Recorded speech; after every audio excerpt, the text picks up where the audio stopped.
Hey, here we are. Dave Kittle and Tony Maritato. Guys, welcome back to PT Breakfast Club. Jimmy McKay is on the road today, so he's not going to be with us. But Dave, how is it going up in New York? All is well up here. Awesome. So today I was hoping to pick your brain and really get into some business stuff, stuff that you and I have talked about a while ago, it might be years ago. Look at valuations, look at exit strategies, look at what's going on. But let's open the show today talking about ATI getting delisted. Not news. I don't think it's a surprise to anyone. What can you say about that? And even just for somebody who is like, well, what does that even mean? What does it mean when your company gets delisted from the New York Stock Exchange? Just for full candor, I don't know. It's first of all, I think it's fairly rare. It doesn't happen that often, and I actually don't know what it really means. I mean, they lose their public ability to have tradable stock. Other than that, I don't know if it leads to any other lawsuits, litigation, any other issues. So I am kind of aware of a lot of pros and cons of why a company would go public, and then once they are public, and different share classes and different options with using that company as like an investment. But then once it's delisted, I actually don't know too much about it. So maybe you do. I know a little bit. So basically, once the stock price gets down below a certain number, it becomes what would be called a penny stock. Now, back in the day, it used to be under $5, it would be a penny stock. And these exchanges don't want to mess with that kind of low valuation. So in the past, I believe ATI went through a reverse split. So they had consolidated the shares. So if you owned 100 shares, all of a sudden you own 10 shares, but the 10 shares now had a higher valuation. So they compressed everything just to keep the price above the threshold to be listed on the New York Stock Exchange. But then it kept going down. Now it got delisted, which means it's still a tradable stock. It's still, I think they used to call it the pink papers or the pink list or pink something. But it's just not available to the New York Stock Exchange and other larger exchange. So, it's probably on the way to bankruptcy. I mean, I think that's basically what it is. Now, a couple people, when we talked about it last time, said, what if somebody came along, purchased it for whatever, couple $1 million, and then did something with it? I think probably the reason why something like that won't happen, and I don't know the financials of ATI, but probably there's outstanding debt. There's other things that we're not privy to that just make it not worth the while of somebody else acquiring them.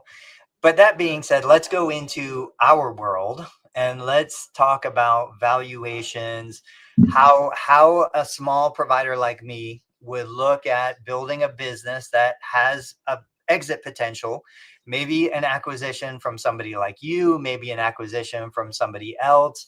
What kind of stuff can we share with the people watching to help them build a business that has long-term value? Absolutely. So we're looking for partnerships and acquisitions. So we're on the buy side, and any owners watching or listening, they're most likely going to be, or more likely to be, on the sell side, looking to actually sell their practice, their business. There's a lot of common frustrations on both sides. I don't want to say that it's all you guys, that it's all the owner side. There's certain things, like, for example, I can give anonymous examples of where we the deal kind of dragged on, the due diligence dragged on for a lot of extra time, a lot of extra weeks or months, and then we decide, something happens and it's we have to walk away or whatever. And there's been a ton of examples like that I can't really share about the whole practice. Let's just make something up, because I know I've Yeah. been there. I've been on the trying to sell side, and we get down this road and then my numbers don't add up and I don't have good accounting in place, and it just pushes it further and further down the road. And eventually we're like, look, we just can't do it. I've publicly shared that there have been multiple times where I tried to sell the practice, sell a unit within the practice, and I just can't do it because I can't show the financials to the bank so the buyer can get funding. I can't show the tax returns in a way that makes the business look valuable. And we just end up wasting everybody's time. And of course, with that, everybody's money. And if you're bringing attorneys in, accountants in, that all costs money. So just make something up. It's not based on it is based on experience, but it's not somebody's actual situation. I have a great example that is from an experience that we had, but I'm going to kind of change the numbers a bit and talk about it so high level that even if that owner were to listen, they're not going to know that we're talking about them. So let's say there's a physical therapy practice that's doing somewhere around $1 million in revenue, and we sign an NDA. We kind of look at their financials. They may or may not have a broker. The broker may or may not have constructed this confidential information memorandum, a SIM, a CIM, a SIM. So we're looking at the financials, and let's say the adjusted EBITDA. So basically, it's like whatever the owner is, whatever like the net income is after expenses, and then this would be adding back in like we've talked about it before, like if you're buying some products for the clinic, some products for your home, like cleaning supplies or whatever, all those add backs, anything that's personal items that is not business critical, that all gets added back. So anyway, regardless, about $1 million in revenue. And let's say the adjusted EBITDA, so like the net income after those add backs are put back in, let's say it's around $200,000. So we're looking at a practice and it's got a whole bunch of other components and we can maybe get into like other components that would kind of swing the valuation like one way or the other. So this particular anonymous example, we're talking to the owner and we're like, based off of XYZ, and we can get into some of the things in a minute, but based off of what we're seeing, we would offer a 3x multiple for this practice, right? So again, you take the $200,000 adjusted EBITDA number times 3, so $600,000. So that's like a verbal offer, depending on how the conversation goes, depending on the relationship, depending on if it's multiple conversations. Obviously, this is after we sign an NDA, speak to the broker, speak to the practice owner, all that. So, Mr. and Mrs. Practice Owner, based off of this, which we're going to get into in a minute, your adjusted EBITDA is $200,000. Before we even say a verbal offer, though, Tony, we would make sure, like, okay, so you agree, like, because of all these other things, like, this is your number you're coming to us with? And then we would, like, we have to get agreement on the 200,000 adjusted EBITDA first. So I kind of glossed over that. Does that make sense? It does. Let me ask you about that. What are some of the influencing factors that you're looking at to say, okay, a 3-time multiple, 5-time multiple, 1-time multiple?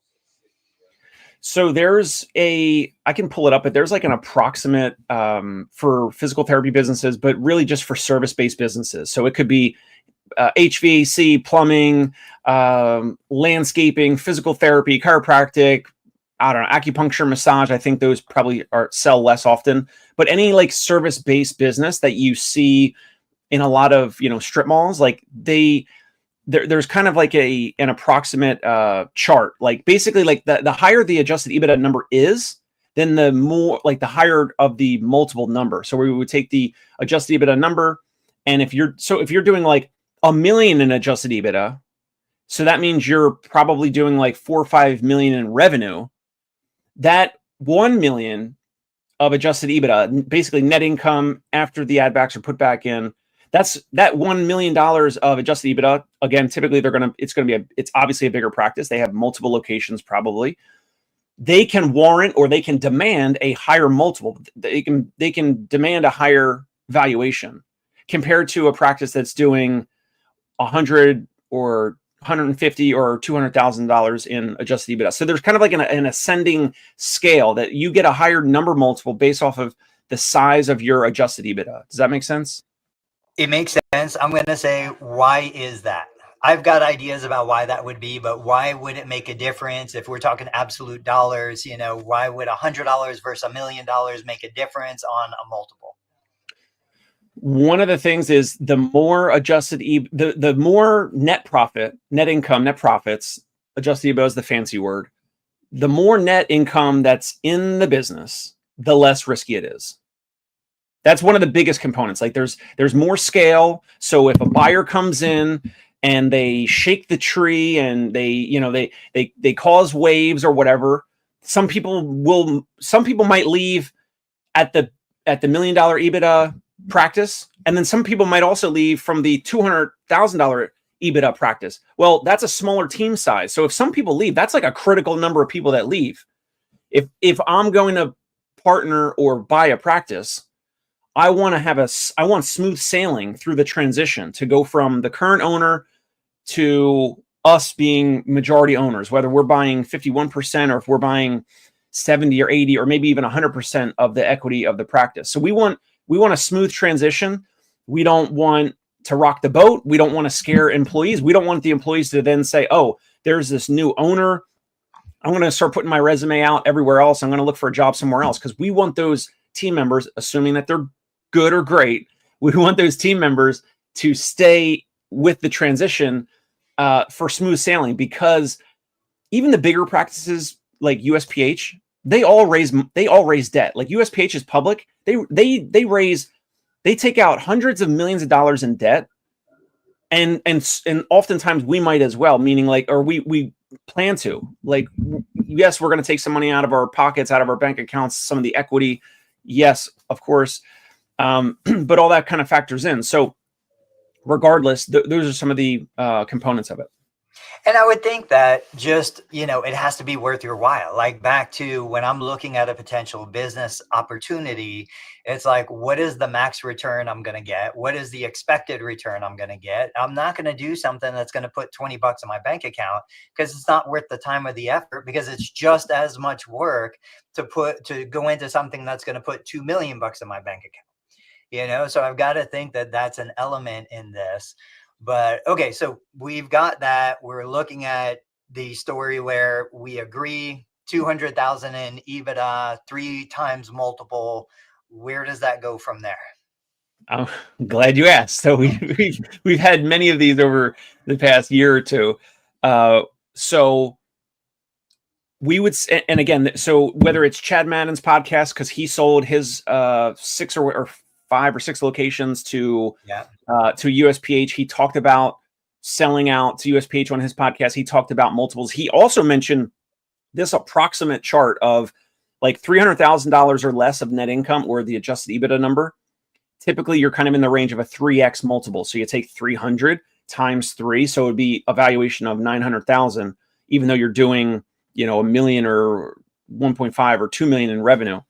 So you got 300,000 or less in net income. You got a 3x multiple, approximately $400,000 in net income. You might be able to demand a 4x multiple. Then if you're kind of in the $500,000 to $800,000 range of adjusted EBITDA, you potentially could kind of demand, or again, depending on other factors, which we'll get into, you can kind of command or demand a 5 or 6 or maybe even a 7x EBITDA multiple. And then if you're like over $1 million in net income, or the adjusted EBITDA number, you could be in the 7, 8, X EBITDA multiple. So you take that number times the multiple number. And each time the number goes from 3 to 4 to 5 to 6 to 7 or 8, that's called a turn, one turn of the multiple. So, and each of those numbers is, like you said about return on investment. Each time the number goes from 3 to 4 or 4 to 5, that's going to be it's going to take another year for us to just make our money back on the investment. And that's why I was saying, we might use, we plan to use the SBA loans or commercial debt or whatever, just like the big guys are using debt. And each of the multiple numbers is going to take an extra turn, like an extra annual year. If the business stays the same, it's going to take another year. So from 3 to 4, it's going to take from the 3rd year to the 4th year in the future to just make our money back on the money that we deployed to buy that practice, if that makes sense. Yeah. Can we talk about debt for just a second? I don't want to interrupt the story, but sure. How do you look at debt? Because I know debt's a big, thing. You've got I can't think of Dave Ramsey, the financial guy, talking about debt from one perspective. You've got other business owners talking about debt from a different perspective. I'm trying to teach my kids, you're eventually going to do the same. But it's like, look, debt is not a bad thing. Debt is fertilizer. Debt is how you grow the garden. Debt is, when used correctly, debt is something that we need to escalate and buy back time. How do you look at debt, taking on debt, balancing risk of that debt with the ability to grow any business, not even just a physical therapy business?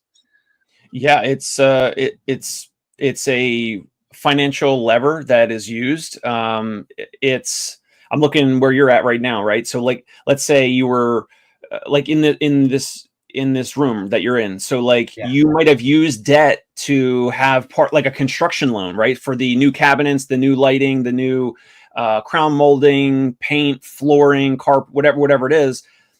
Or building out more of the physical therapy practice. Maybe you're going to revamp the front desk, whatever it is, signage inside, signage outside, whatever, right? So there's the construction part of it. Then there's also, like, we've spoken to some practices where they're like on the cusp of opening up another location. So their net income is going to look less. So then we have to take that into consideration. So debt is like you said, oftentimes a good thing. It's different when we're talking about like, credit card debt. And if you don't pay it off, it's going to be, whatever, 15 or 25 or whatever percent, like crazy. So owners that have extra money that they don't want to be taxed on, they're like, hey, we might as well like buy another location, or we can open up another location, or we're going to make capital improvements to the office if they're renting and they have approval from their landlord, or in your case, you are the landlord, Tony. So you just talk to yourself. You look one way, you look the other. You say, can I do this? Yes, we can do this. Okay, we have the money to cover it. Okay, talk to the landlord. We're approved. So that's a good thing. And you, instead of being taxed on it, you could say, hey, let's invest in one of those ways, and then we'll make it back in whatever time based on your projections. So that's a good thing. However, it will have to come off of the purchase price, right? So like if they have we've looked at practices where they have an extra $100,000 or $150,000 or $200,000 of debt from a recent construction, or improving the practice. That's like, if we're going to offer $1 million, but there's 200,000 in debt, like, then the debt we're going to either have resolved, or we're going to absorb the debt. Like, we're going to take on the debt, but then the seller is going to get 800,000. Yeah. Like, if we're saying the practice is worth $1 million right now today, or this quarter or whatever, but you have 200,000 in debt from last year or 2 years ago, doing, refurbishment and construction. Like, if we believe that practice is worth $1 million, we're gonna say, okay, it's $1 million, and we're gonna absorb the debt. So now we're gonna pay you 800,000. We're not gonna pay you 1.2. Right. All right. Well, let's see what Scott said. Go ahead, if you want to read it out. Scott's saying for smaller practices under $1 million in revenue, wouldn't it be more appropriate to look at SDI, which I don't know what SDI is, versus EBITDA?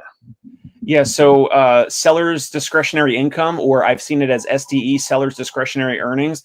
It's kind of, yes, Scott, it's kind of in the whole conversation. It's I know they're not exactly the same, but they're kind of close enough. We just happen to use EBITDA and adjusted EBITDA for multiple reasons. One, I think, is the brokers, which, and it should not all be dictated by the brokers. It should kind of be dictated by the buyers, like whoever's going to be buying. But even like all the regional and larger buyers of physical therapy businesses across the country, they're using EBITDA and adjusted EBITDA. So we're just trying to all use like the same, language and the same ruler, like the same measurement tools, basically, to evaluate different practices. If it's under $1 million in revenue, the SDI or the SDE versus EBITDA, I mean, it's going to be pretty much in the same range.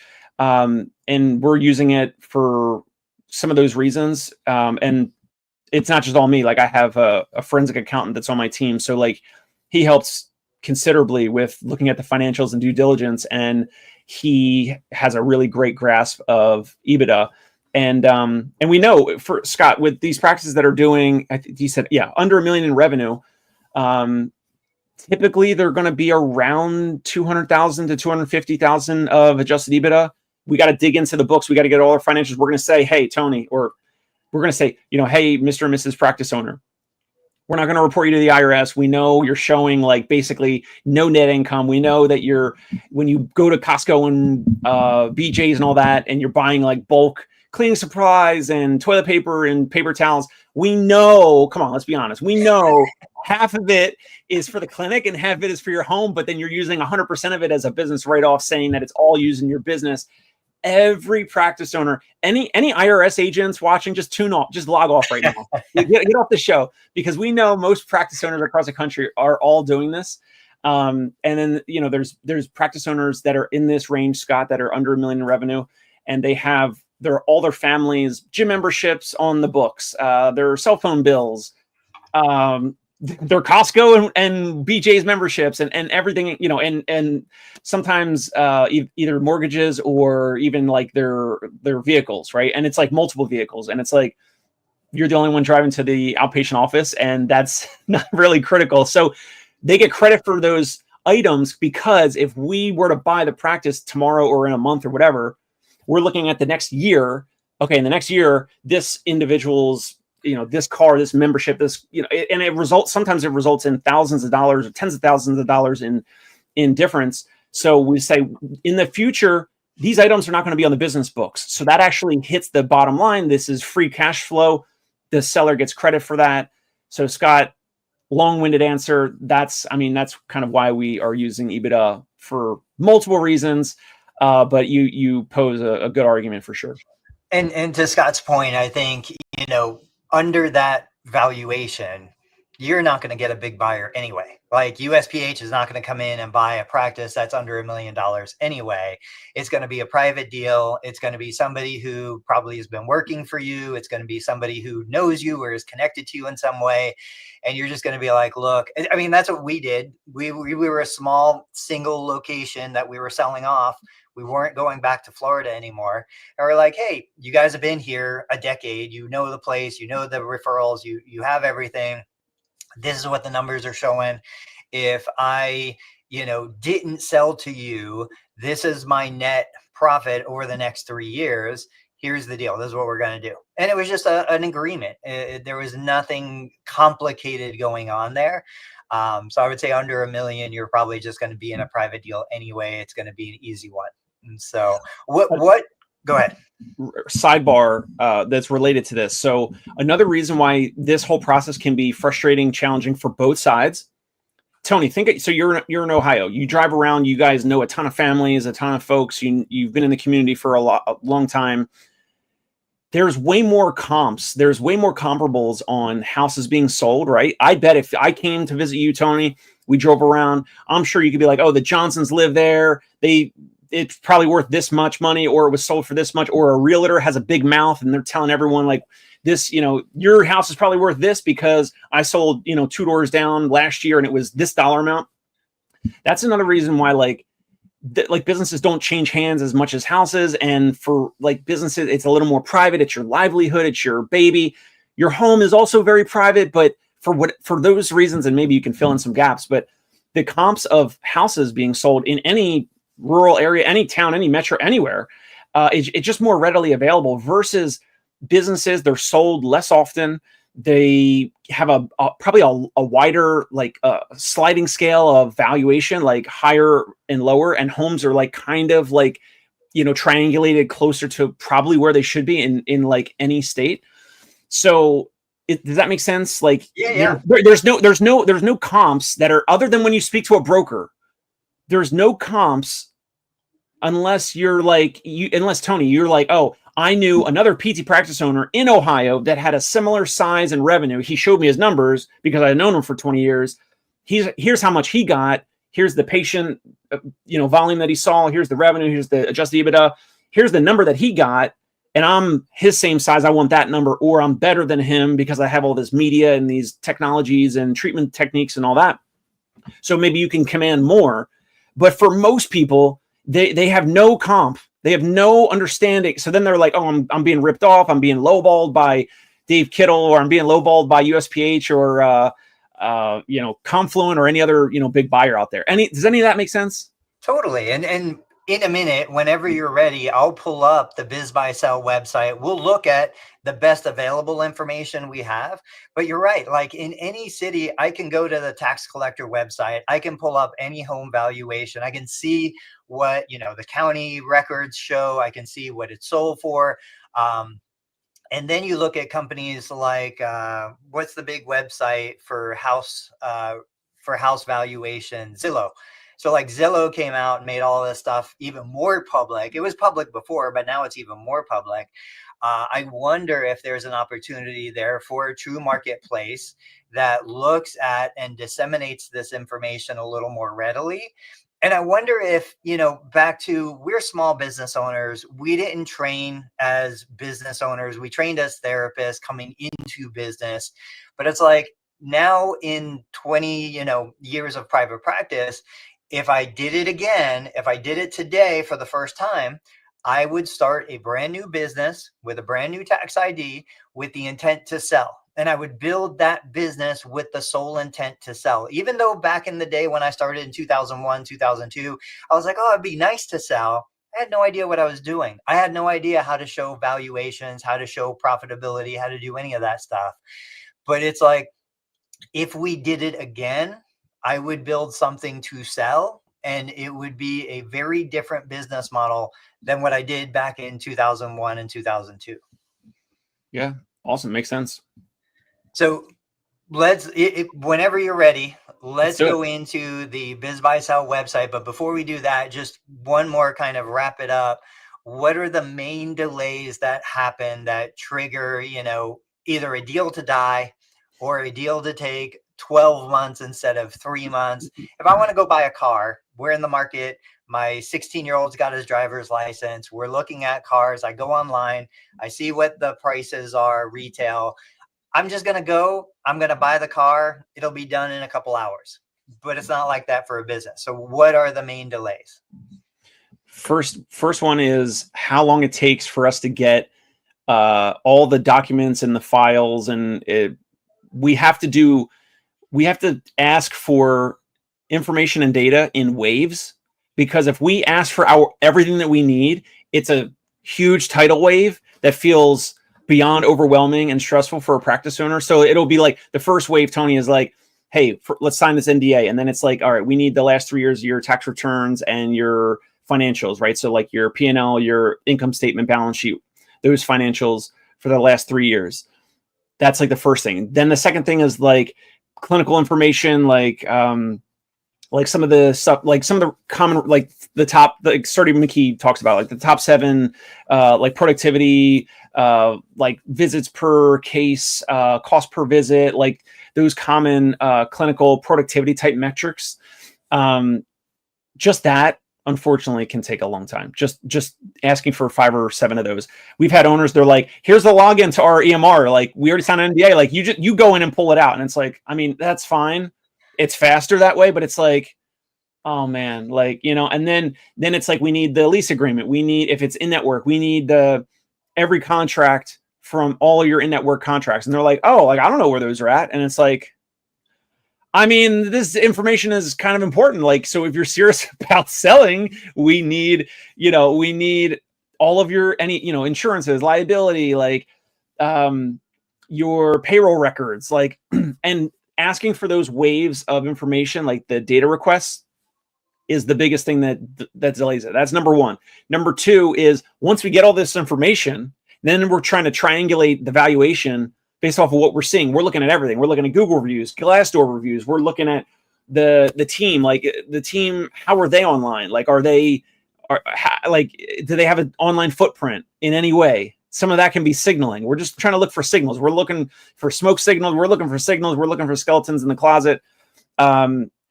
Then we're trying to come up with like a number. And unfortunately, a lot of owners are like, well, I'm doing 1.2 million in revenue, so I want 1.2 as my purchase price. And it's like, no, I understand that the revenue number is the biggest glaring number. I get that. That's just not how businesses are valued or sold in this range, like under a couple of $1 million, or like Scott said, like around $1 million or $2 million in revenue. Here's actually how they're valued. And sometimes the brokers help them and they're realistic, and sometimes the brokers are overreaching or they're trying to ask for a number that just financially doesn't make sense. So those are like the two big ones. Yeah, and I've got to think having a reasonable broker on your side, like they're going to help you get through that process on the sell side.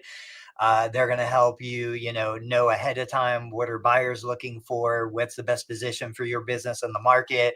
Are you going to try and sell to a buyer like you who might be looking at something as a hands-off investment, or are they going to look at a buyer, a new therapist who wants to be a practice owner, who's going to be the treating therapist in the business?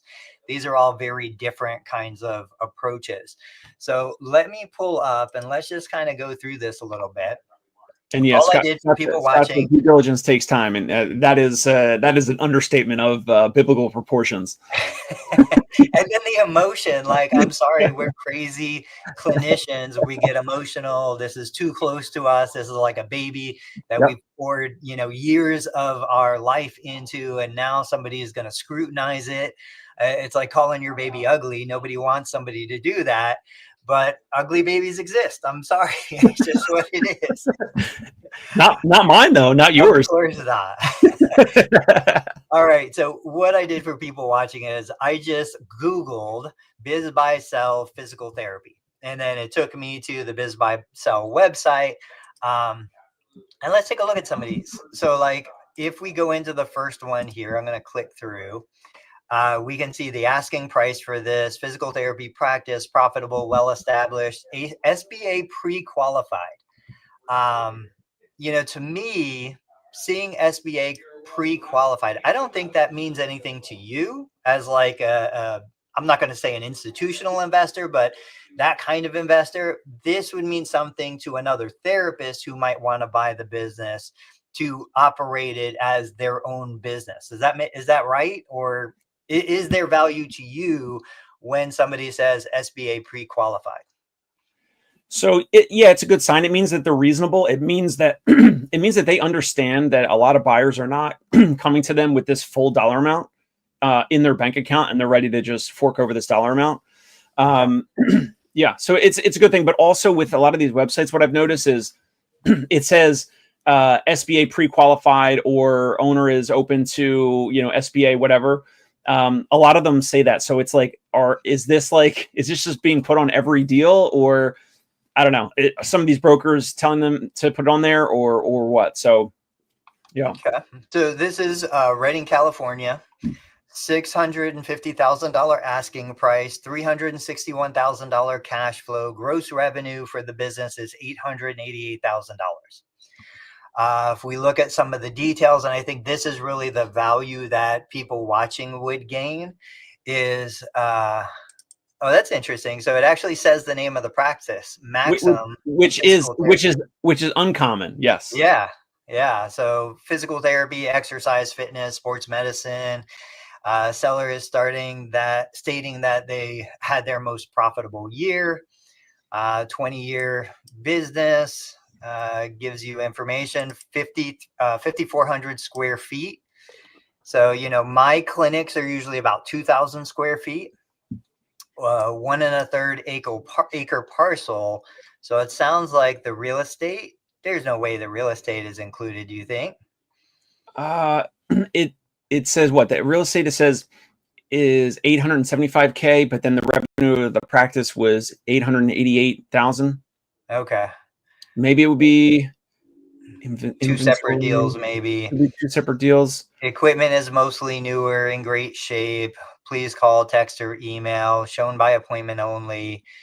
There's a disclaimer. 9 employees. Facility was built and designed for physical therapy and is clean, well-maintained, top-of-the-line equipment. So, and then it's got a link to the website. But yeah, usually you wouldn't get all this information. No, this is a good one. Can we just go to the top for a second? I'll show you this, if you if you were sitting next to me like this, like if I'm going through this by myself, this is some of the back of the napkin math, right? I just want to see I want to just check the temperature of the pool. I want to just dip my foot in. I want to just check it out. Here's what I do, right?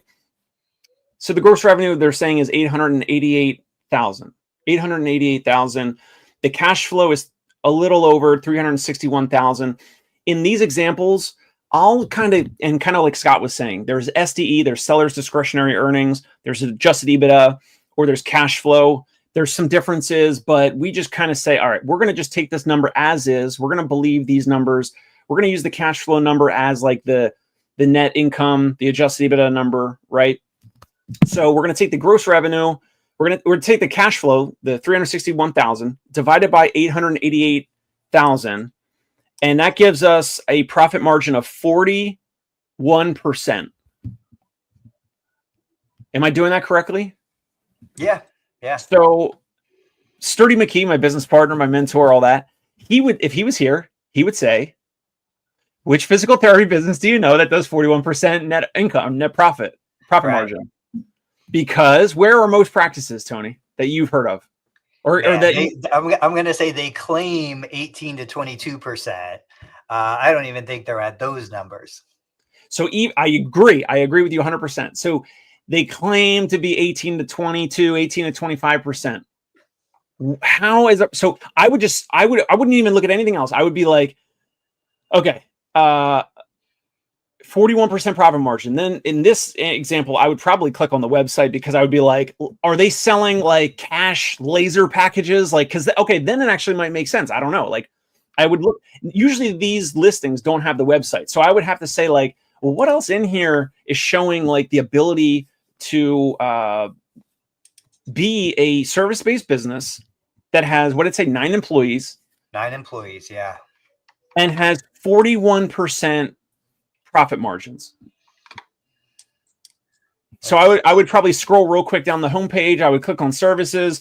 And if their services were like, I don't know, like cryotherapy, laser, shockwave, stim pod, cash packages that cost this much, linked to social media that was completely dialed in with like Tony Maritato style patient videos and treatments and all that, then I'd be like, oh, you know what? This looks like it could potentially be a business that's doing 41% profit margins. It just, when you're a brick and mortar outpatient office, and if you're 100% in network, it's impossible. I believe it's basically impossible to have 41% profit margins if you have 9 therapists, 9 employees. Well, I think that's the killer is where are these 9 employees? So we see 2 therapists, a PT and a PTA, which is basically my operation. We look at services. You can see my screen, right? I can see it. Yep. Yeah. So basic stuff, bone, joint, muscle injuries, industrial, motor vehicle, some sports medicine, wellness center. But there's not really anything that would indicate, okay, well, maybe that wellness center part, maybe they're selling, they got gym memberships, they got other things that are part of it, that are part of the whole income. But still, where are the other, okay, so if we've got these 2 guys, where are the other 7? So already, like if you're looking to buy this type of a business, right? It's like, yeah, a buyer's going to be like, wait, I'm scratching my head. Like you said, 9 employees, there's 2 therapists listed on your website. So like, that's already weird. Yeah. Yeah. Let's go back. Let me pull this back up again for Biz Buy Sell. But I do think that, and I'm guilty of it, you got to step back. You got to look at this as a potential buyer, not just, you got to take the blinders off a little bit. So I would want to know, even within the description, it's if we're saying 888,000 in revenue, and I'm saying 9 employees, that's 100,000 basically per employee. Like, I don't see the math working out. Some of those, 3 or 4 might be front desk, aides, whatever. So they could be lower hourly employees. So I hear you got to assume their contract. So maybe you got a part-time person here or there coming in, but still give me the information. Let me know more information about it. Let's take a look at another one. Physical therapy. Real quick. One other thing. Can you just hover back over the first one? So yeah, I would say the difference between their cash flow number, which in this example, we'll just back of the napkin math, the cash flow number is the 361,000. The asking price is 650,000. So if you take 360 times 2, they're asking for a little under a 2x multiple, right? So we go 2. Yeah, they're not even asking for a 2x multiple. So the asking price based off of their cash flow, this is big asterisks, assuming their cash flow is this is a real number and legit, the 361, which it probably is not. But if it is, their asking price is under a 2x multiple. So actually, by looking at it in that direction, hey, maybe these sellers are actually reasonable. But we dig in, we like Scott said, due diligence takes time. We might find out their cash flow is like 100,000 or 150,000. Now all of a sudden, the 650 is like a 5 or 6x multiple on 100 or 150. You know what I mean? So those are the quick things we look at. But again, buyers, we click on your website, we shouldn't have questions. We shouldn't have like big questions like you have 9 therapists, 9 team members, but there's 2 therapists on the website. Like, you don't think buyers are going to be like, wait, that looks like a little fuzzy. So anyway, Yeah. we can move on. Let's take a look at this one. This is closer to your area, Union County, New Jersey. So physical is a franchise for those who don't know. It's a balance-based franchise, 600 plus locations, turnkey business, physical therapy. Are you familiar with this area? I think I might be further south than you. It's surrounding counties, Morris County, Essex County. It's not too far away. Yeah. Okay. And also, I would never buy a physical because I am such a renegade entrepreneur. Like, I want to use my own playbook. I do not want to play by the playbook of some franchise owner. And they're super successful, but like, I don't want to have to like submit like, hey, can I run these Facebook ads? Can I run these Google ads? They say this and that. Like, can I get this approved? Like, just buying a franchise, I would never be interested in it. But other therapists, they have a game plan that's part of the purchase of a franchise. So for some therapists or some buyers out there, it makes sense. So this one's saying 3 employees. They're saying 400,000 asking price, cash flow 223. So again, below the 3-time multiple on the asking price, gross revenue 500,000. So we're looking at still a pretty significant, more than 50% profit margin, right? Cash flow, which it's just not possible in a brick and mortar. I mean, okay, so let me ask you this, because this is what I would assume. So when I hover over the question mark, it says arrived at starting net before tax profit, then add back in payments made to the owner, interest, depreciation. I'm wondering if the owner is a physical therapist and they're putting back their physical therapist salary. So if I'm in this, I'm one of the 3 employees, I'm getting 100,000 as my physical therapist salary. And then I'm saying there's also 123,000 on top of the 100,000, which is wrong. You're going to make me jump out of my seat right now. It's wrong because I would need to replace your production, like you treated patients. So we would need to replace it with another clinic director or another therapist or whatever. So the owner's salary does not get added back in if they're doing things in the business. It could be treating, it could be physician relations, it could be anything that has to do with the business. Now, if they're on a beach all day, then okay, some or all that salary could be added back in because they're not doing any production in the business.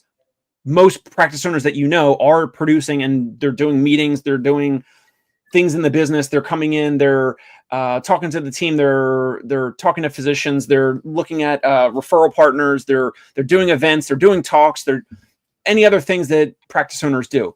So you can't add back in the salary if you're treating patients, and if you're producing income, that revenue needs to be replaced by somebody. Yeah, I agree with everything you just said.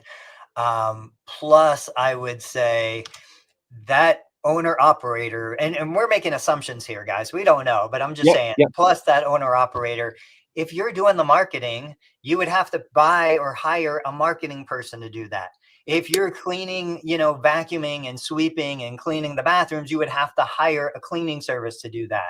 And that's where I go crazy, because I'm like, look, you don't even have a 20% profit margin. You probably don't have a 5% profit margin, because I know I'm the guy fixing the toilet, changing the water heater, doing, all of these things.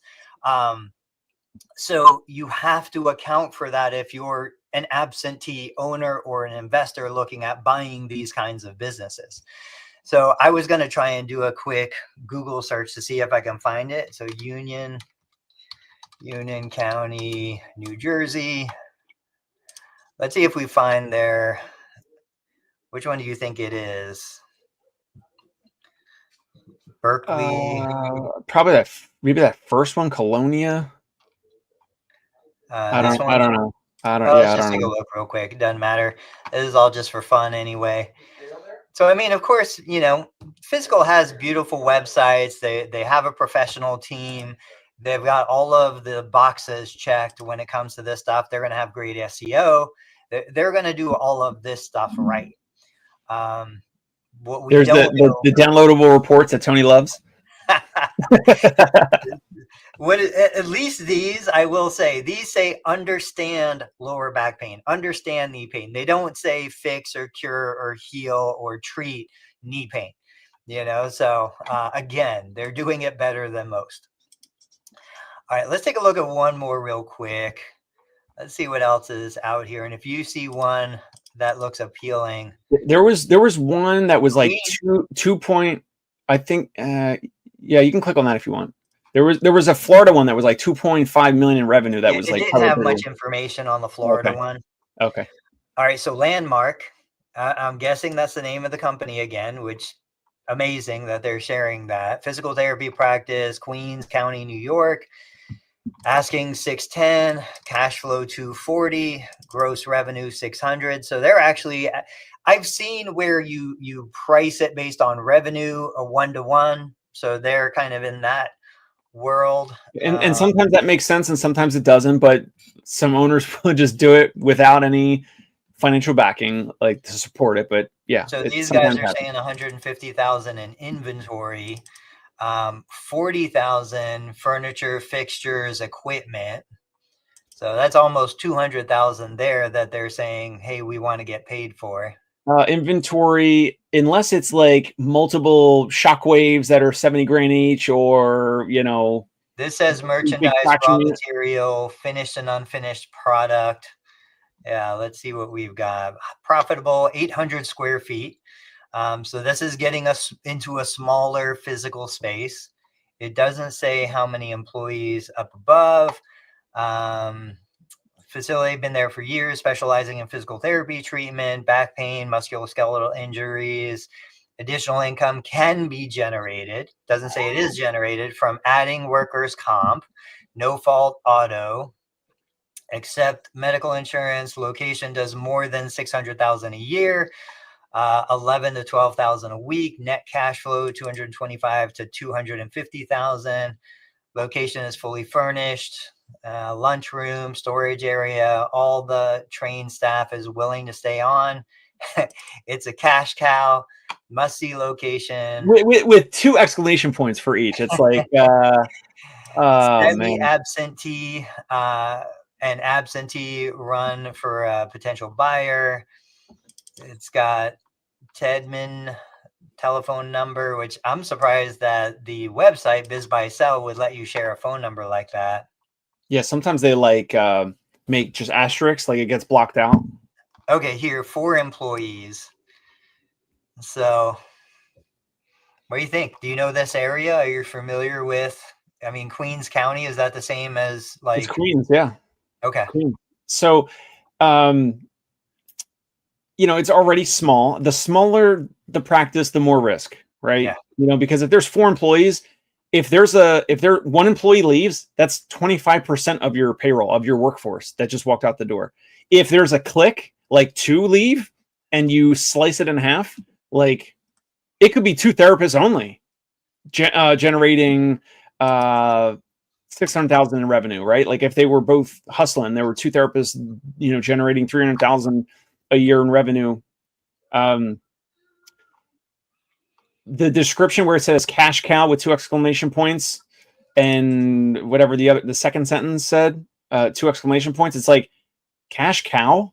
I mean, it's 240,000 in cash flow, and their revenue is 600,000. How is it a cash cow?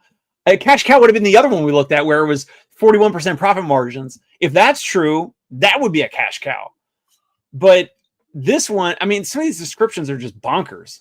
Well, and here's the thing. I mean, and again, not to detract from anybody, I'm looking at the screenshot. I'm looking at the photo, right? That's $150 recumbent bike, a couple TheraBand and used physio balls. I don't see where $190,000 valuation for furniture, equipment, and other stuff is coming in. And not to speak poorly of the practices I've seen in New York and the metro area, but like I could definitely see this being 4 employees, maybe 1 owner therapist, and then, you know, a couple aides. And basically everybody's coming through, they're getting the same thing. It's just, you know, they're billing insurance and who knows what is happening. Not saying these guys are doing that, but saying that I've seen those business models that do exist out there. Looking at the outlet on the wall, looking at the marks on the wall, the carpet, the molding, like. See, I love it because you're digging into this the same way I would. And if you are gonna sell your home or you're gonna sell your business, is this the type of picture? I mean, if you're listening to this, you have to jump over to the YouTube, jump over to Learn Medicare Billing on YouTube, or the Dave Kittle Show, or PT Pinecast on YouTube. Look at this picture. There is no way, if you're going to sell a business, you're not going to choose this picture. This is the best picture you have. This is the most flattering picture you have. So it has to put you in the mind of the seller to say, okay, this person believes that this is a $600,000 picture. This picture is going to sell a $600,000, you know, business. So, I mean, it is what it is. This is why I think the profession struggles. This is why I think all of us, but again, we're not business. We didn't go through business school. We're not savvy. Most of us, like, I think this is an opportunity for, you said it. I could see a tech company coming in, and maybe there's not enough like growth here, but a tech company coming in and saying, okay, we're going to blow the doors open. We're going to help healthcare professionals, PT, OT, SLP, build businesses for resale value, you know, right out of the gate. You just graduated. You think you want to go down the business road.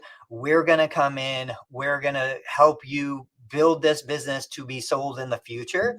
And as such, we're going to take, you know, 15, 20% off the top, but we're going to make sure your books are in order. We're going to make sure you have all of your paperwork, that the LLC is set up correctly, that, you know, all of the boxes are checked, so that 5-year, 10-year, 15-year exit, we're planning that today coming out of the gate.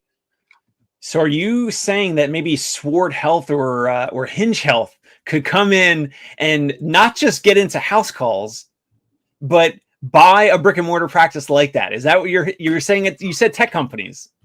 Yeah, maybe. I was thinking more like a Zillow kind of company. Okay. I think Sword and Hinge are going a different direction. Scott is asking Dave, how many of the practices you buy offer seller financing, or just in general? Well, I mean, so I haven't bought anything. My board members have bought and sold things, but we're still looking at deals. Deals fall through. So with seller finance, though, there's a good amount of owners that understand like that. Typically, we would want maybe sometimes 25% of the capital stack to be seller finance when possible. We will sometimes use that as a bridge. Like, we're like, okay, we believe it's worth this. You believe it's worth this. We can give you like 90% of this cash at close. We're going to have 10% held in escrow for like Medicare audits, any retroactive payments, whatever, for like 12 months. And then this other 25% will be on standby for the life of the loans, or maybe it's, you know, in 2 years or 3 years or whatever. We can start making those seller finance payments to you as well. So some owners are understandable, and they understand seller finance and how that it can lower their their taxable income, because they're kind of deferring some of that purchase price into the future. We'll usually we have to agree to some interest rate, or we would agree to some interest rate on those payments into the future. Then there's other owners that we've spoken with, and they're like, oh, I heard like terrible stories about seller finance, and it may not happen or whatever. So they're like, I want 90% of the cash at close. I'll wait 12 months for the other 10% or whatever. I know you want to hold 10% in escrow, fine. But some owners don't want to do seller finance at all. So yeah. I wonder too if there would be an opportunity. And I don't know if this is what happens in other businesses with roll-ups, but it's like, can we just get a professional CEO who's going to come in? Because I think the biggest hangup is, like, again, I look at my business, my organization. I want to make sure my people are taken care of. I want to make sure my patients that have been with me forever are taken care of. But at the same time, I could probably be talked into staying on to treat and be part of it, but I need a CEO to come in. I need somebody who's going to make real business decisions to come in, who's going to take the potential of this business and realize that potential with real things. They're going to hire staff. They're going to hire clinicians. They're going to make the marketing changes that need to be made for this to be a real business.